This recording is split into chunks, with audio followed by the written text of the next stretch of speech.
오늘은 우리가 특별히 2022년 마지막 수요 예배를 보내고 있습니다. 특별히 지난주는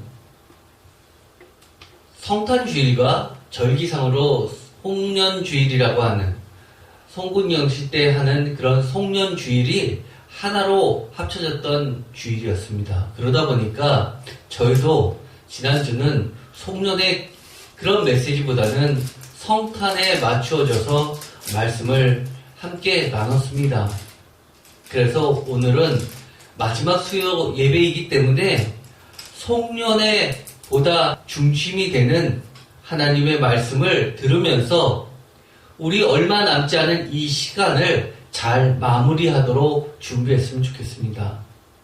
이미 전에도 여러 차례 말씀드렸던 것처럼 송년에 있어서 유대인의 절기 중에서 가장 비슷한 것은 나팔절입니다. 사실 나팔절은 엄격히 이야기하면 우리나라의 신년 예배나 마찬가지입니다. 첫날을 시계가 없었던 시절에 나팔을 불어서 이것이 새로운 시작 일시라는 것을 알려주는 그런 날이었습니다. 그런데 한국의 이런 신년 예배와는 분위기가 사뭇 다릅니다.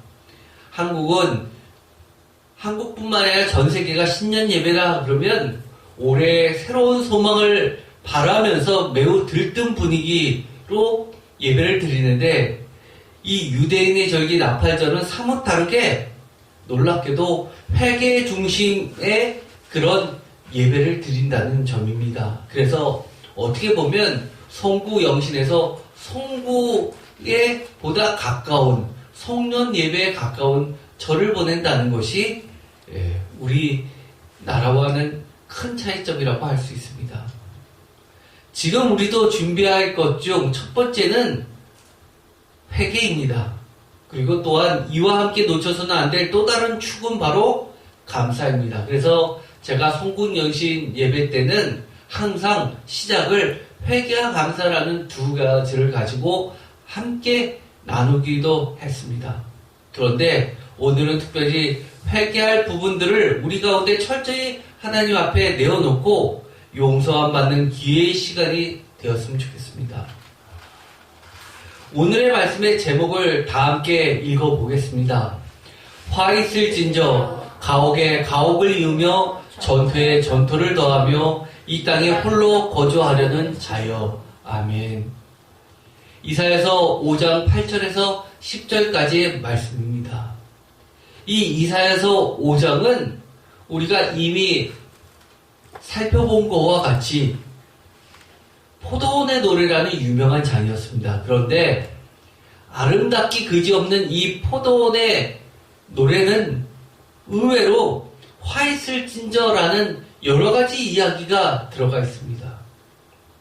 그래서 굉장히 분위기는 암울하지만 어떻게 보면 이 암울한 것이 단조가 아니라 이것을 향한 하나님의 장조를 기다릴 수 있는 소망의 시간이기도 합니다.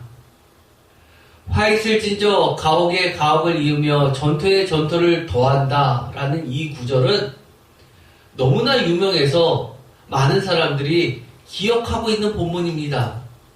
마치 이것을 읽으면 이사야서가 아니라 아모스서 같습니다. 그러나 이것은 정말 이사야서에서 빼놓을 수 없을 정도의 매우 중요한 말씀입니다. 오늘의 말씀을 읽어보면 분명히 화 있을진저라고 시작하는데 화 있는 자들은 신약에서 워투유 구문에 해당하는 것으로서 예수님께서 이 공간복음서에서 마지막 때를 예언하시면서 회개를 촉구할 때 했었던 전형적인 선지자의 외침입니다. 그런데 회개라고 하면 많은 분들이 이렇게 생각하시는 분들이 계십니다. 보통 회개라고 하면 교회는 늘 회개를 강조하다 보니까 회개해야 된다고 생각하고 있으니 회개해야지 하시는 분도 계십니다. 그래서 우리가 회개를 합시다라고 하면 회개해야 될 것을 막 생각하시는 분이 계십니다. 어떤 분들은 회개할 것이 별로 없는데 생각을 해야 되니까 머리를 쥐어짜면서 회개거리를 찾으시는 분도 계십니다. 또 어떤 분들은 세상과 비교하여서 내가 어떤 범죄나 범법한 일도 없어서 딱히 회개할 것은 없는데 회개하자라고 하면 멀뚱멀뚱 그렇게 있기는 민망하면서 눈을 감으시는 분들도 계십니다. 또 반대로 세상으로 봐서는 정말 악한 사람인데 세상에서 먹고 살기 위해서는 어쩔 수 없는 것이고 나보다 더 악한 사람이 수두룩한데 왜 나만 꼭 회개해야 되는지 모르겠으니 회개할 것도 없다고 생각하시는 분도 의외로 꽤 많이 있습니다. 반면에 이러신 분도 계시죠. 나는 정말 회개하고 싶은데 어떻게 무엇을 회개해야 하는지 모르니까 알려달라고 하시는 분들도 계십니다. 여러분들은 어떠신가요? 제가 보기에는 여기 계신 모든 분들은 세상 기준으로 봤을 때는 그렇게 딱히 회개해야 될 분은 별로 없습니다. 아예 별로 없는 게 아니라 아예 없고 굉장히 모범생들이십니다. 그런데도 불구하고 하나님께서는 회개하라고 하십니다. 무엇을 어떻게 회개해야 될까요? 또 반면에 이러신 분이 계십니다. 정말 이분은 모범생이십니다. 회개할 거 전혀 없고 너무 좋으신 분인데 회개합시다 그러면 눈물을 툭툭 흘리면서 왜 그렇게 우시면서 회개를 하시는지 보는 사람이 다 민망할 정도이신 분도 계십니다. 여러분은 어디에 속하십니까? 그러나 제가 오늘 만약에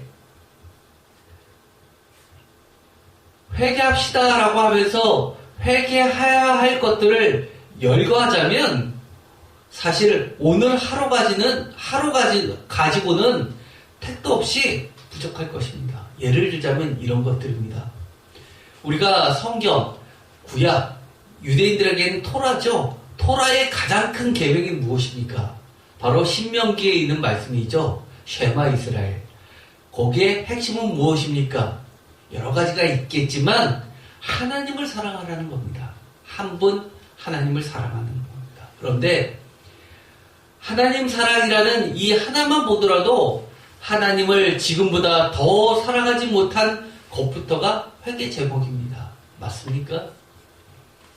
두 번째, 예수님의 명령처럼 공간복음서에서 하나님 사랑과 이웃사랑 또는 요한복음에서는 하나님 사랑, 이웃사랑이라고 이야기하지 않고 서로 사랑이라는 말로 표현하고 있습니다. 서로 사랑 또한 좌시할 수 없는 회개 제목들입니다. 이렇게 서로 사랑 또는 이웃사랑을 이야기하면 우리는 정말 죄인 중에 죄인이죠. 하나님께서 우리에게 베풀어진 그 사랑의 100분의 1조차도 우리는 다른 사람을 사랑하지 못하는 것이 사실이기 때문입니다. 이런 굵직굵직한 것 말고도 이사야서만 보더라도 이사야서에서 지적한 하나님이 하시는 일들에 대해서 관심조차 없는 죄는 역시 언제나 나의 목표와 소망에 하나님은 겨우 도우미 역할을 해야 되는 것처럼 원하는, 마치 나의 목표와 소망에 하나님께 간절히 기도하는 것이 마치 신앙인 것 같고, 하나님은 그것에 대해서 요술방망이처럼 언제나 모든 것을 응답해줘야 하는 것처럼 생각하시는 모든 신앙인들에게는 정말 피해갈 수 없는 보편적 회개 제목들입니다. 이 세 번째 것만 보더라도 제 자신도 얼마나 내 욕심인데도 불구하고 마치 하나님의 거룩한 사업인 것처럼 그렇게 포장해서 기도했던 적이 한둘이 아님을 회개하게 됩니다. 오늘 예배 시간에는 그 많은 가운데서도 특별히 우리가 지금까지 이사야서를 계속 묵상하고 있는 과정 쪽에 있으니까 이사야서 중에서 아주 대표적인 것 하나를 함께 보면서 글자 그대로 성경 본문에 써 있는 그대로의 회개 제목 외에도 그 본문은 이면에 훨씬 더 많은 하나님께서 이야기하시고자 하시는 그 이면에 가려진 더 큰 죄악을 하나님께서 왜 싫어하시는지를 깨닫고 우리도 나와 공동체에 회개할 것의 깊이를 짚어봤으면 합니다. 과거에는 글자 그대로만 놓고 회개를 했다면 이제는 그 이면에 놓여있는 그 더 깊은 차원의 하나님의 마음에 합하지 못한 것까지 모두 회개를 하는 시간을 준비했으면 좋겠습니다. 대표적인 것이 바로 오늘의 말씀 이사야서 5장 8절부터 있는 말씀입니다. 다시 한번 읽어볼까요? 가옥에 가옥을 이으며 전토에 전토를 더하여 빈틈이 없도록 하고 이 땅 가운데서 홀로 거주하려는 자들은 화 있을진저 만군의 여호와께서 내 귀에 말씀하시되 정령이 허다한 가옥이 황폐하리니 크고 아름다울지라도 거주할 자가 없을 것이며 열을 가리 포도원에 겨우 포도주 한 바트가 나겠고 한 호멜의 종자를 뿌려도 간신히 한 에베가 나리라 하시도다. 어떠신가요? 이 말씀을 읽으면 이 8절은 너무나 유명해서 아마 기독교인이 아닌 중에도 사회운동을 하시는 분들 중에서는 이 구절을 대충은 알고 계신 분들이 꽤 많이 있습니다. 가옥에 가옥을 이으며 전토에 전토를 더하여 빈틈이 없도록 하고 이 땅 가운데서 홀로 거주하려는 자들은 분명히 화가 있다라고 하나님이 말씀하셨기 때문에 이것은 인간이 생각하기에도 죄일 뿐만 아니라 하나님 보시기에도 죄라는 겁니다. 그런데 이 10절에 있는 이 에바라는 데에 각주가 되어 있고 여러분의 성경책 1번 되어 있고 밑에 10에바는 1호메림이라고 되어 있습니다. 그러니까 이 경작한 수확물이 10분의 1도 10분의 1이라는 것은 씨를 뿌린 것이 아니라 그 면적의 10분의 1도 안 된다는 겁니다. 보통 한 면적당 씨 하나를 뿌리면 몇백 배의 수확물이 나와야지 당연한 거 아닙니까? 그런데 그것도 아니라 10분의 1도 안 나온다는 겁니다. 철저한 하나님의 심판을 이야기할처럼 그 정도로 이 죄는 매우 중한 죄라는 겁니다. 그런데 왜 이런 일일까요? 이런 이야기를 할까요? 그렇다는 이야기는 이 말씀이 전해지던 이사야 선지자가 있었던 이 시대에는 이런 일들이 굉장히 많았다는 것을 이야기합니다. 특별히 아모스서 같은 경우에는 정말 호화스러운 그 상류 계층의 부와 심각할 정도로 빈부격차가 격심해져서 사회 변두리로 내몰린 사람들의 이야기가 들어 있습니다. 이 8절의 말씀을 보면 여러분들은 회개거리가 있으십니까? 제가 보기에는 제가 알고 있기로는 이 가운데는 한 분도 안 계시죠. 가옥에 가옥 나는 집이 한 채뿐이 없는데 이거는 몇 채를 이야기하는 거 아닌가? 전토의 전토? 이것은 정말 땅 부자를 이야기하는 거 아닌가? 라는 생각부터 우선 들 것입니다.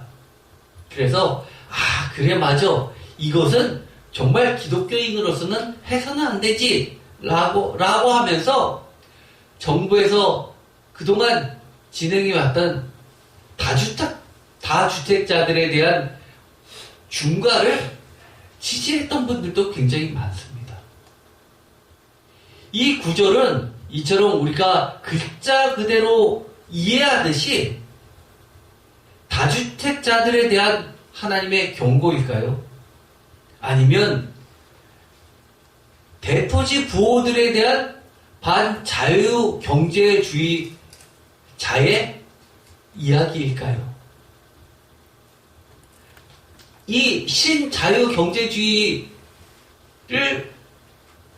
훼손하는 거라면 대안으로서 공산주의자들이 주장하는 것처럼 모든 것이 평등해서 모든 인민들에게 가옥을 무료로 내주는 것이 하나님의 뜻일까요?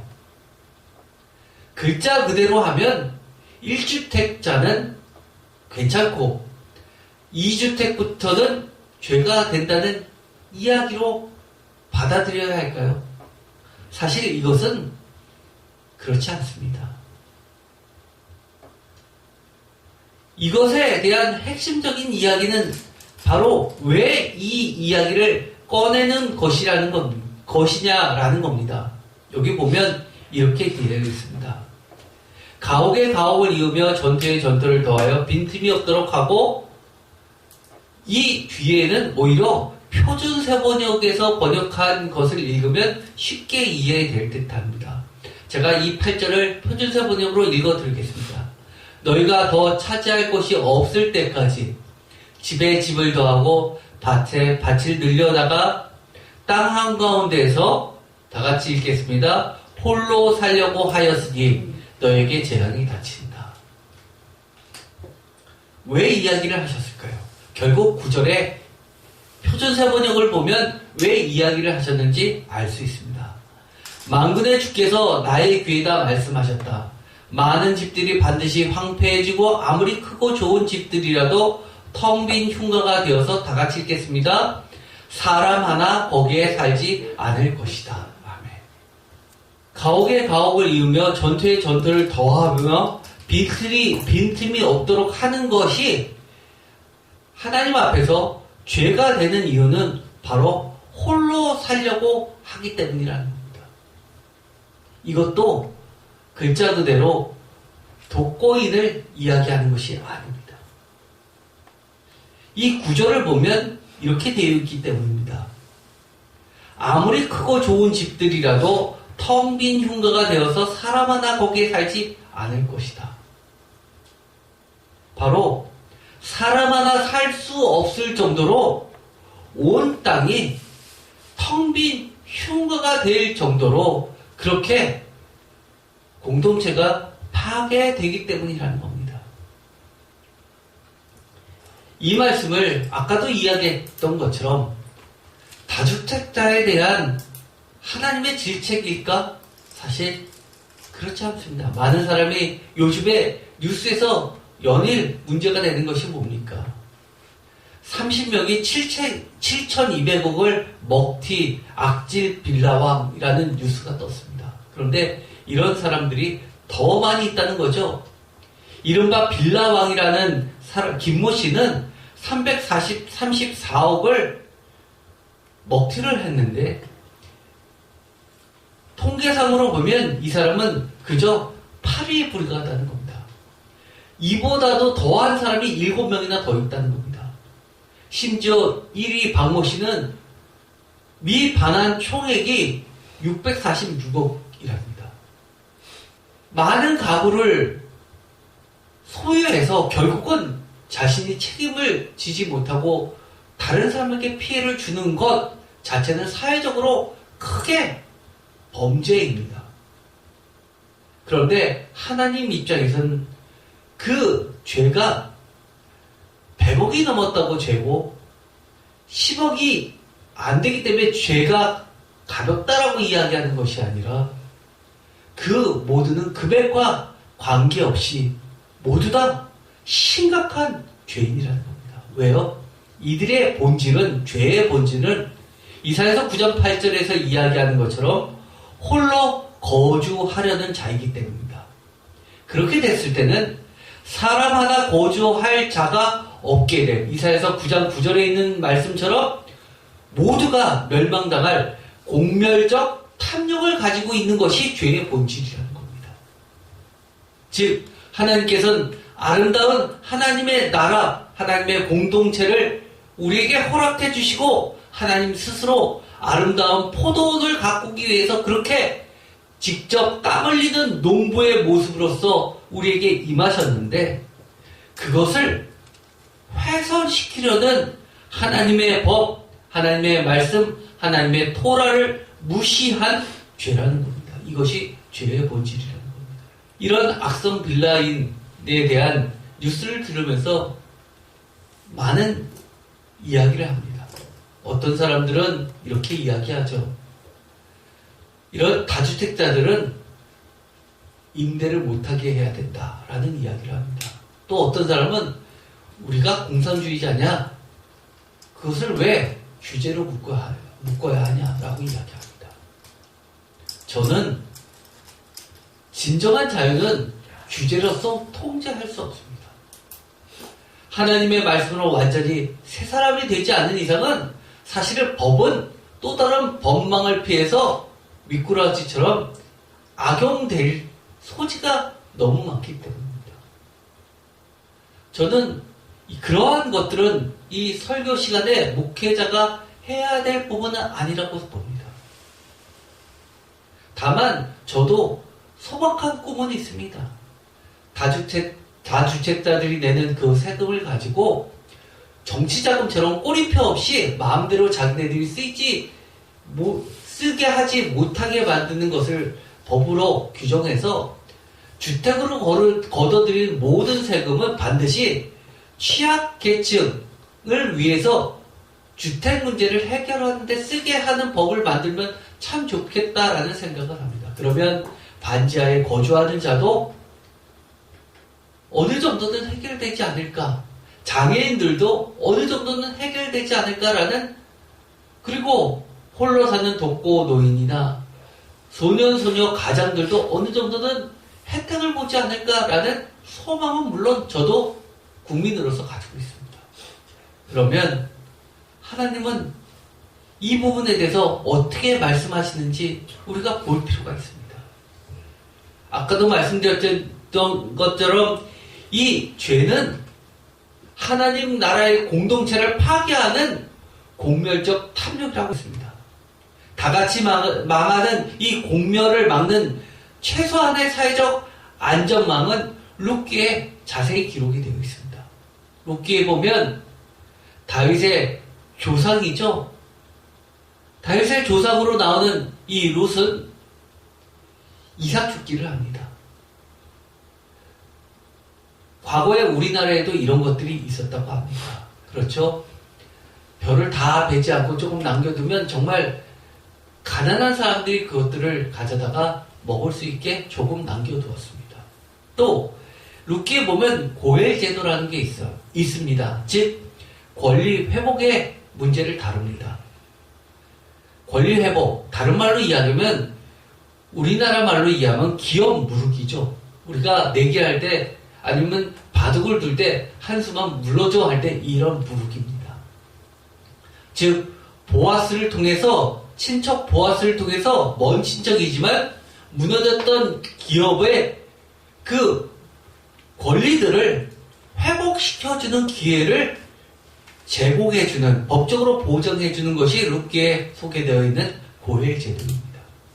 또 있습니다. 기타. 하나님께서는 성서에 보면 아주 중요한 것, 희년제도라는 것을 두었습니다. 그래서 77에 49, 안식년에 7번에 더하기 1년 해서 50년째 되는 해를 희년이라고 해서 이때는 모든 채무를 탕감해주고 모두 다 살 수 있게, 새로운 출발을 할 수 있게 해주는 법을 하나님은 제정하셨습니다. 또 있었습니다. 예를 들어서 계대결혼법이라는 것이 있죠. 우리 눈에 보기에는 매우 이상했지만 형사 취수법이라는 것이 있습니다. 예를 들어서 여러분도 아실 겁니다. 형이 죽고 나서 형수님을 여인 혼자서 가족들을 먹여 살릴 수가 없으니까 그 동생이 대를 이어서 형수를 아내로 맞이하여서 그렇게 해서 가보를 입는 겁니다. 자식이 없을 경우에도 이 동생이 형을 대신해서 가보를 잇는 법입니다. 그런데 이것을 이야기하면 사람들은 이렇게 이야기합니다. 정말 회기방직한 그런 법이 성서에 있네라고 하지만 우리나라 역사에도 있었습니다.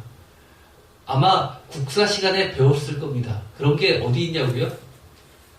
고구려하고 부여에 이런 비슷한 제도가 있었습니다. 이것은 아마 고대 때부터 내려오는 정말 사회 변두리로 내쫓길 수밖에 없는, 굶어 죽을 수밖에 없는 이 가족을 사회 안전망 안으로 끌어들이는 매우 훌륭한 제도였습니다. 레위기 25장 23절에 보면 이렇게 되어 있습니다. 이사야서와 관련된 말씀 중에서 23절, 토지를 영구히 팔지 말 것은 토지는 뭐라고요? 다 내 것이다. 즉, 다 하나님의 것이라는 겁니다. 그러면서 이 현재 이스라엘 백성 중에 토지를 소유한 너희는 거류민이요 동거하는 자로서 나와 함께 있느니라 라고 이야기합니다. 이 땅의 주인은 하나님이시고 너희들은 주인이 아니라 이스라엘 안에 함께 거류하는 거류민이요 동거하는 자라고 그렇게 못을 박습니다. 왜 그럴까요?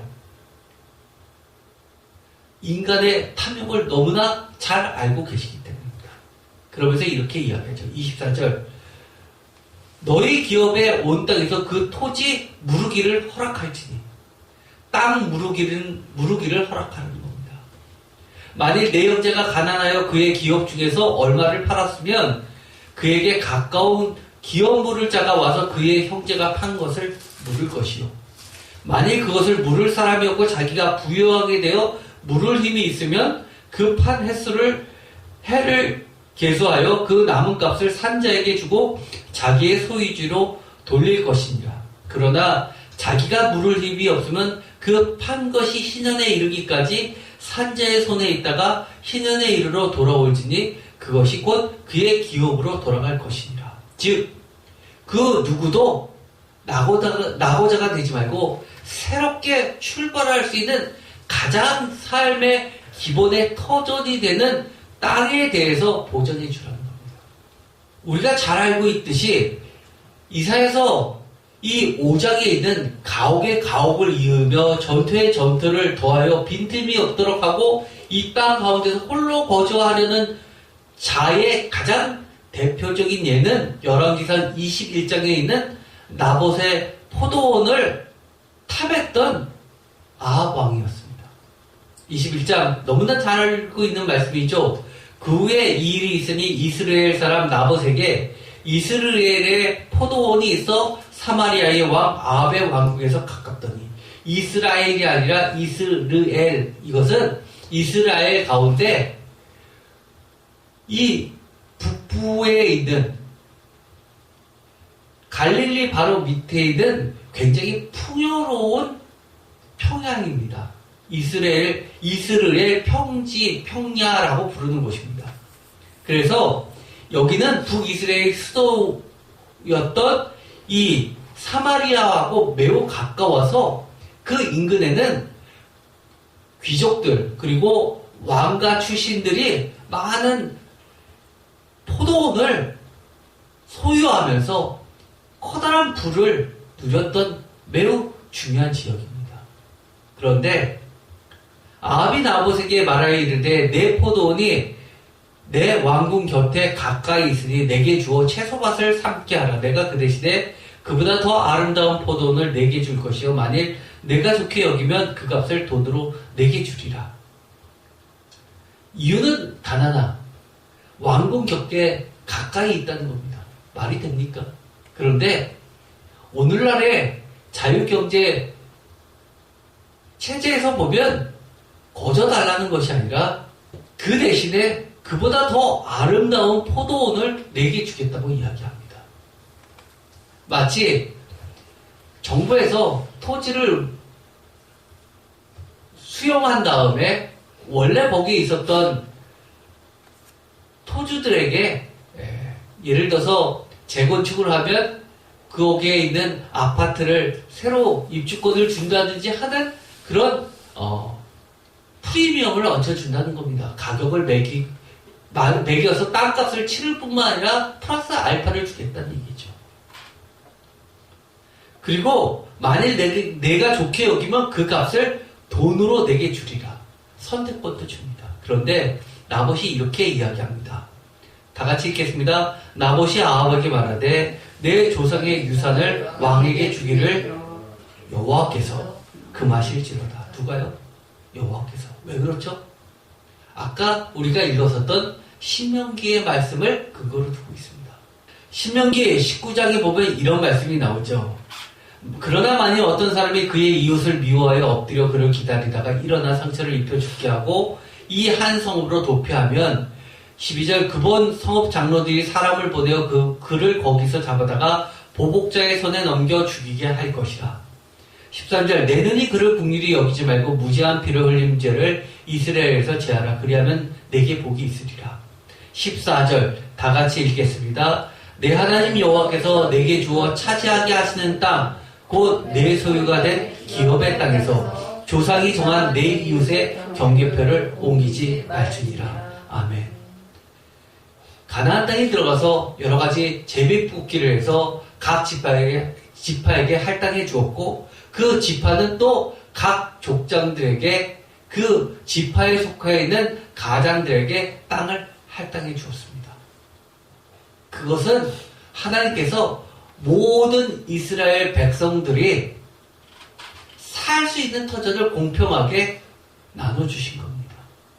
그래서 내 이웃의 경계표를 옮기지 말지니라 라고 하는 것은 나의 경계표를 넓히기 위해서 이웃의 경계표를 여기에서 저쪽으로 뒤로 밀거나 하면서 빼앗지 말라는 겁니다. 그런데 이런 일이 흔히 있었기 때문에 하나님이 명하신 겁니다. 예를 들어서 흉년이 들었습니다.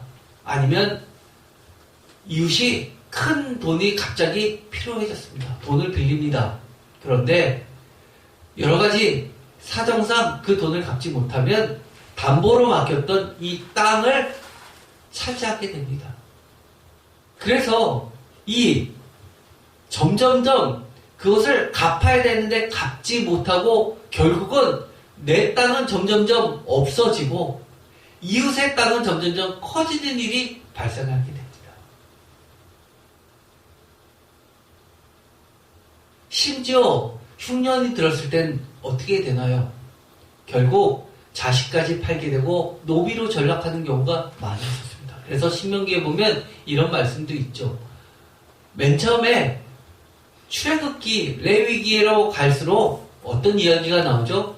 내 형제들에게는 꾼 돈에 대해서 이자를 받지 말라고 합니다. 우리로서는 이해가 안 가죠. 그냥 원금만 받으라는 겁니다. 이자를 받으려면 이방인에게 받으라는 겁니다. 그런데 신명기에 가면 뭐라고 바뀝니까? 뭐라고 바뀝니까? 신명기에? 이자 받지 말라고 합니까? 이자를 받되 고금리를 받지 말라고 합니다. 그렇게 이미 신명기 시대를 가면 사회가 많이 바뀌었다는 겁니다. 맨 처음에 하나님께서 주셨던 그 명령을 지킬 사람이 아무도 없다는 겁니다.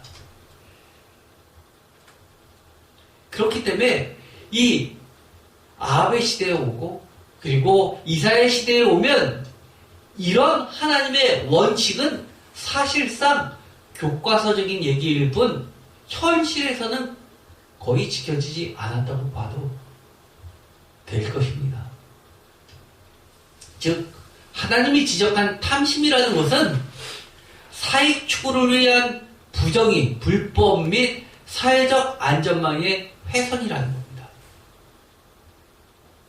개인의 이익을 추구하는 게 뭐 나쁩니까? 그러나 자기의 이익을 극대화하기 위해서 여러 가지 불법, 부정의한 것을 만들어내고 사회적 안전망까지 훼손시키는 것이 탐심에서부터 시작한다는 겁니다. 대표적인 것이 아까도 읽었지만 바로 아합의 사건이었습니다.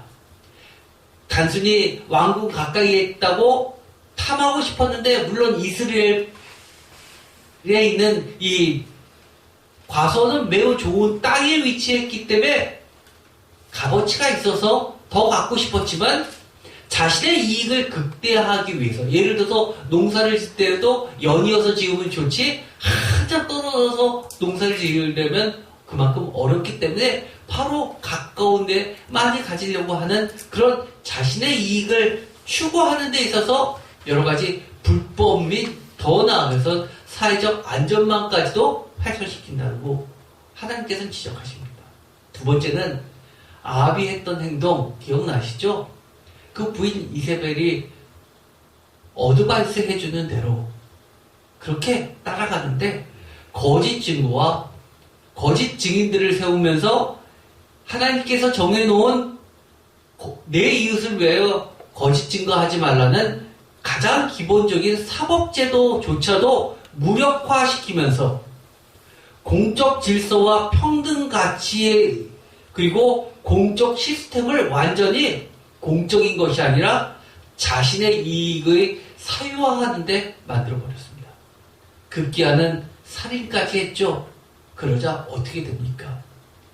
나봇의 포도원 사건이 성경에 기록되어 있는 것은 왕뿐만 아니라 그보다 작은 여러 가지 비슷한 사례들은 충분히 있었다는 겁니다. 즉, 모든 이스라엘 백성들의 공멸을 자초했다는 겁니다. 이것은 곧 하나님에 대한 적대적 도전이라는 겁니다. 결국은 이것은 하나님의 심판밖에 없다는 것을 하나님께서는 경고하시는 겁니다. 나봇의 포도원 사건의 핵심 중고 말씀, 바로 이 토라, 하나님 나라의 근본법, 이것은 바로 공동체를 지탱해주는 시스템이었습니다. 즉, 내 하나님 여호와께서 내게 주어 차지하게 하시는 땅, 곧 내 소유가 된 기업의 땅에서 조상이 정한 내 이웃의 경계편을 옮기지 말라는 그 법도 어겼을 뿐만 아니라 이웃을 무고하게 무지한 피를 흘리게 한 이 살인죄까지도 범하게 했다는 겁니다.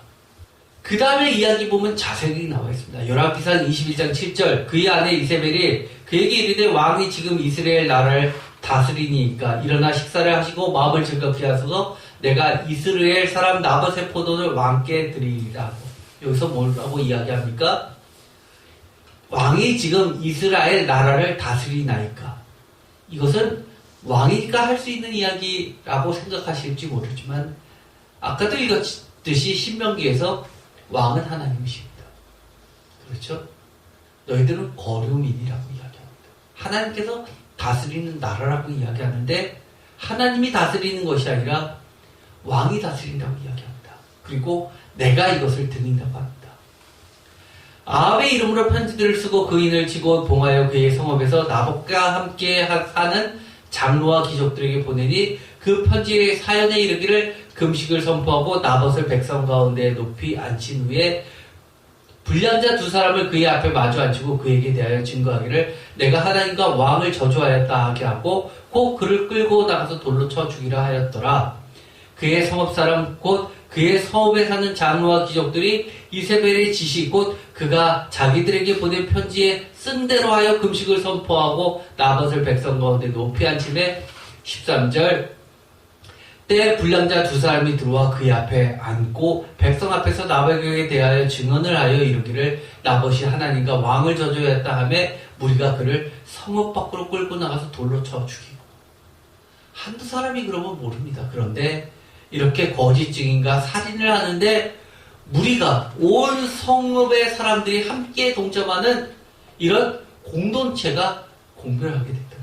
이 나봇의 포도원 사건 한 개에 딸린 연속된 죄들, 신명기 19장 15절에 있는 것처럼 사람이 모든 악에 관하여 또한 모든 죄에 관하여는 한 증인으로만 정할 것이 아니오 두 증인의 입으로 또는 세 증인의 입으로 그 사건을 확증할 것이라. 만일 위증하는 자가 있어 어떤 사람이 악을 행하였다고 말하면 그 논쟁하는 쌍방이 같이 하나님 앞에 나아가 그 당시 제사장과 재판장 앞에 설 것이요 재판장은 자세히 조사하여 그 증인이 거짓 증거하여 그 형제를 거짓으로 모함한 것이 판명되면 그가 그의 형제에게 행하려고 꾀한 그대로 그에게 행하여 너희 중에 악을 제하라. 그러면서 이렇게 이야기하십니다. 그리하면 그 남은 자들이 듣고 두려워하여 다시는 그런 악을 너희 중에서 행하지 아니하리라. 내 눈이 국리를 여기지 말라. 생명에는 생명으로, 눈에는 눈으로, 이에는 이로, 손에는 손으로, 발에는 발로 이니라. 공동체를 무엇보다 중시히 하십니다. 공동체를 살린다는 의미가 무엇입니까? 이것은 하나님께서 결코 개인의 이익을 희생하라고 하는 것이 아니라는 겁니다. 개인의 사익을 보장하면서도 공동체의 공익을 함께 살리라는 겁니다. 하나님의 법, 정도, 올바른 길을 넘는 개인의 이익을 추구한 아합은 동시에 개인의 이익을 포기할 것을 도를 넘어 강제한 것으로 그 둘의 사익은 공익의 범위를 벗어나서는 안 된다는 겁니다. 우리가 마지막으로 2022년에 이 마지막 시간을 보내면서 혹시 내 안에 있는 하나님의 나라를 파괴하려는 크고 작은 끝모를 탐욕은 없는가 돌아보았으면 좋겠습니다. 성경을 읽으면서 이것은 나는 다주택자가 아니니까 나한테 해당 없어 라고 넘어가는 것이 아니라 그 속에 하나님께서 이야기하시고자 하시는 것 바로 탐욕에 대해서, 공동체를 파괴하는 탐욕에 대해서 그것이 있는가 없는가를 돌아보고 회개하고 하나님의 마음으로 대신 가득 채우기를 축원드립니다. 얼마 남지 않았습니다. 회개할 거리 우리가 반드시 생각할 시간이 반드시 있을 겁니다. 그럴 때 아까 서두에 이야기한 것처럼 나는 특별하게 그렇게 잘못한 것이 없는데 회개를 뭘 하지 하고 한참 생각하지 마시고요. 아까도 말씀드렸듯이 우리가 조금만 하나님의 마음을 알아듣는다면, 하나님의 마음에 비추어 생각한다면 회개할 거리는 너무 많이 있죠. 하나님의 일에 관심이 있는지 없는지 이것만 따져도 정말 수도 없습니다. 성경에 A라고 써 있어서 A만 회개하면 된다라고 생각하지 마시고 아합의 사건처럼 A라는 사건 하나가 사실은 하나님 보시기에 하나만이 죄가 아니라 줄줄이 사탄처럼 끝도 모를 죄악으로 치닫고 있다는 사실을 깨닫고 우리가 정말 하나님의 말씀을 다시 한번 읽으면서 우리 자신을 돌아보고 회개하는 시간이 되었으면 좋겠습니다. 기도하고 마치겠습니다. 하나님 감사합니다. 오늘 성경 말씀을 보면서 하나님의 진리를 깨닫게 하여 주옵소서. 2022년을 보내면서 하나님이 안타까워하시는 일이 없도록 우리 마음을 하나님의 마음으로 가득 채우게 하시고 하나님 보시기에 정말 버려야 할 회개할 제목들은 빠짐없이 모두 회개할 수 있는 은혜를 허락하여 주시옵소서. 예수 그리스도의 이름으로 기도드립니다.